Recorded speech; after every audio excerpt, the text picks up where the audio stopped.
We're going to talk about the top 5 mistakes I see beginners make on their sourdough journey. Stay tuned. One of the mistakes I see people make with their water, you're using water that has been chlorinated or has went through the reverse osmosis where it's taking all of the minerals out. That's actually a bad thing.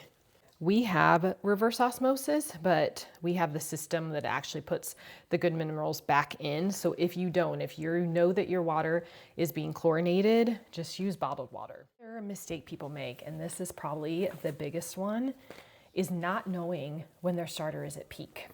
A lot of people have been told that if your starter doubles, then that's great, it's ready. If it passes the float test, that's great, it's ready, but it's not good enough. I'm going for 375 grams of starter, and I cannot think and talk at the same time. As you can see, my starter is extremely thick and bubbly. Typically, my starter grows to triple, if not quadruple. So if your starter is only doubling and it's taking forever to get there, that could be one of the reasons why you're struggling with your bread. Typically, a strong starter will double at room temperature in 4 hours. But like I said, double is not enough. We want it to triple, if not quadruple. And there's a few things that you can do to get your starter stronger. One of them is feeding peak to peak, and that just means waiting until your starter has completely peaked. It's stopped growing. There are craters forming on the top. It's no longer domed. Sometimes another problem with your starter is it have become very acidic, which just means the bacteria has taken over the yeast population.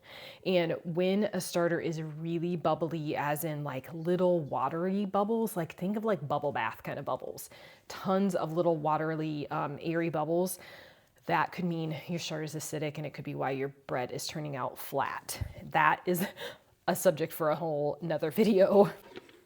When it comes to bread, literally your starter is everything. So if you're having trouble and you think you're doing everything else right, it's probably your starter. Next mistake we're going to talk about is dough handling. What I see people struggle with the most is how sticky the dough is. And it is just part of the sourdough process. So the most important tip I can give you is learning how to work quickly and swiftly with the dough. Always wetting your hands. So here I've got just a small bowl of water, and they're not dripping, but they've got just a little bit of water. And so then when I go in to do my coil folds, I can quickly pick up and release the dough. I'm not keeping my hands in the dough for any length of time.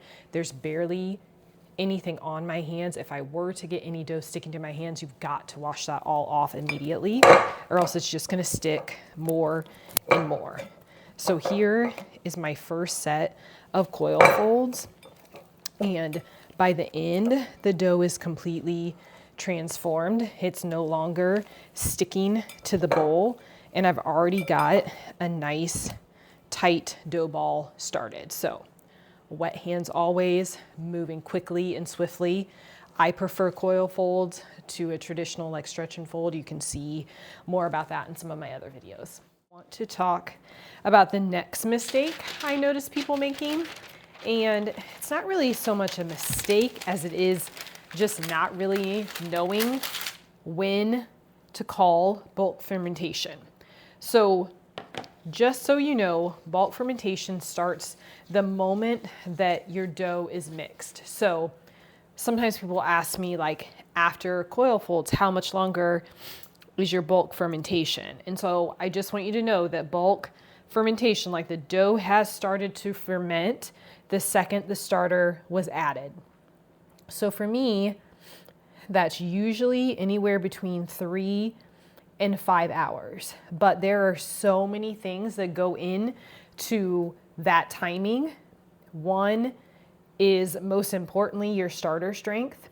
If you have a weak or very young starter that is not tripling or at least quadrupling, you're probably going to have a much harder time getting that dough to rise that quickly. It's probably going to take more in the 6, 7, 8 hours. And even at that, you may end up with very gummy, flat loaves that don't expand, where you're not getting any of that expansion score. You're not seeing the doughs fluff up. If your starter was weak and not strong, this dough would have just flopped. I mean, I have seen videos where the dough is just like liquid on the counter. And I'm like, what is happening? Because that's not what you want whatsoever.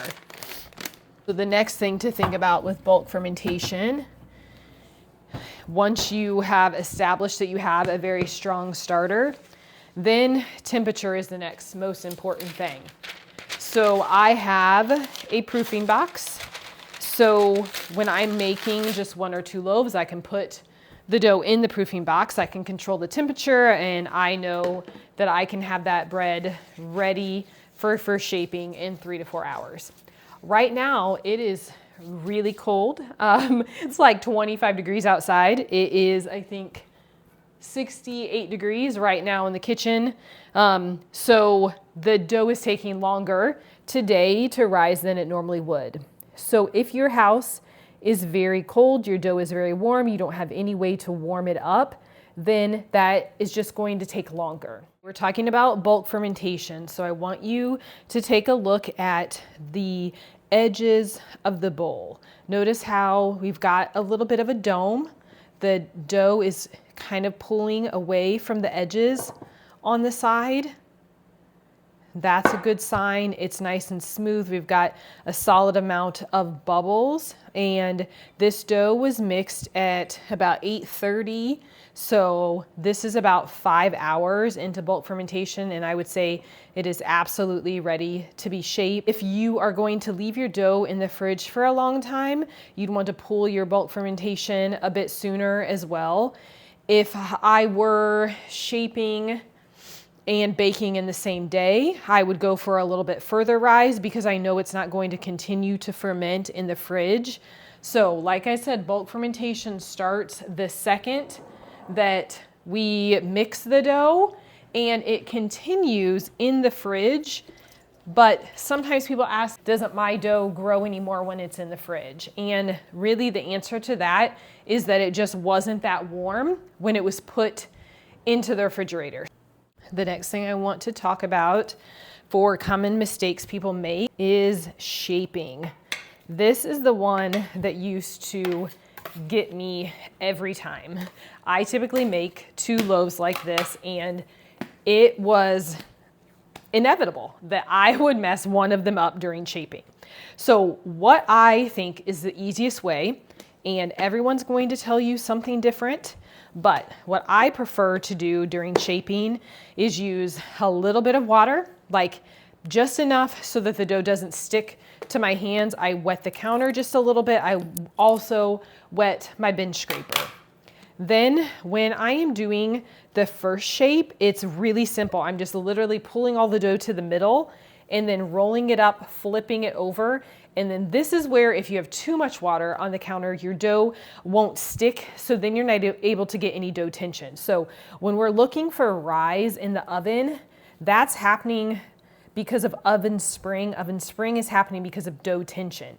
If our dough is just flat as a pancake, has no structure, we haven't developed the gluten during our coil folds, there's many reasons why that dough could fall flat, but your shaping is what's really building the structure in. As you can see, no dough on my hands. Want to keep your hands clean. If they need to be a little bit more wet, that's okay. But also, the dough isn't really very sticky. If your dough is still super sticky at this point, I would say that that's probably a problem with your starter. And like, literally everything in sourdough has to do with the starter. And so I would guarantee that 99.999% of the problems that people have is that they don't have a good starter. So I know where you can get one, and I will link it below. This loaf is ready for the final shaping. Something that you want to think about is this loaf here. Let's see that. Okay, this loaf here, this is the top. This is what's going to be the top of your finished loaf. So you have to flip it over. And then this side here is much more open, sticky. And that's what you want, because you want the dough to stick to itself. You don't want it to stick to the other surfaces. So I'm just gonna pull it out into basically a square. And there's so many different ways you can shape. You can do like a double kitty clasp where you literally just fold it up here, fold it up here. That works well. I have just been doing this shaping and it's working well for me. So we are crossing both of our little arms into the center and then just stitching all the way down and then rolling it up. I do think the type of flour that you use, and again, your starter strength, has a lot to do with what this finished process is going to be like. My flour is a high protein content, like 14%. So it really soaks up the water in a recipe. So if you're using just a typical bread flour or all-purpose or something, you may really have to drastically reduce the water in your recipe. And it may just be something to do while you're learning anyway, just until you're more comfortable dealing with and managing sticky dough. You can still get great loaves, even if you use a little bit lower hydration. When shaping, the other mistake you can make is too much tension. I have had loaves where I was at this point, everything was good, and I just pulled a little too hard. Whole thing split and just completely was flat as a pancake. I baked 2 loaves, everything was the same except for that rip in the shaping process, and my dough did not come back to life. It did not rise again. It was done. So this process, I think, if you really just try to think like less is more, and I have much better results when I leave well enough alone. I hope that you found these sourdough tips helpful. And if you did, do me a favor and like and subscribe. And I hope that you'll be back for more. Thanks so much for watching. Bye-bye.